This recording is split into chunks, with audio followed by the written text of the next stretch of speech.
Hi. ഞാൻ ജുമാ കഴിഞ്ഞ് തിരിച്ചെത്തുമ്പോഴത്തേനും നീ മോന് മാറ്റി നിന്നിട്ടുണ്ടാവണം എന്ന് പറഞ്ഞിട്ടാണ് കേട്ടോ കെട്ടിയോൻ പോയത്.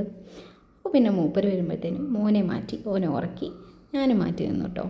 അപ്പം ഞാൻ എൻ്റെ വീട്ടിലായതുകൊണ്ട് തന്നെ ഇക്ക പള്ളിയിൽ നിന്ന് നേരെ അവരുടെ വീട്ടിൽ പോയി വണ്ടിയൊക്കെ എടുത്തുകൊണ്ട് വന്ന് എന്നെ പിക്ക് ചെയ്യാൻ വന്നു കേട്ടോ. അപ്പോൾ ഇന്ന് ഞാൻ എവിടേക്കാണ് പോകുന്നതെന്ന് വെച്ചാൽ മുക്കത്തേക്കാണേ.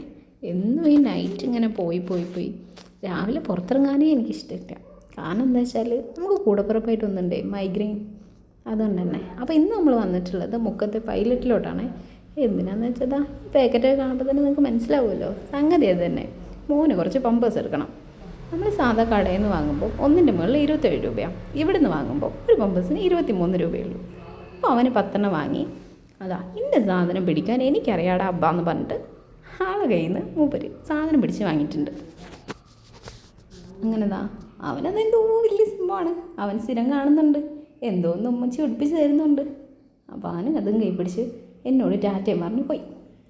അപ്പം മുക്കത്ത് ഇതിനു വേണ്ടി മാത്രമല്ല വന്നത്, 1-2 ചെറിയ ഷോപ്പിംഗ് ഒക്കെ ഉണ്ട്.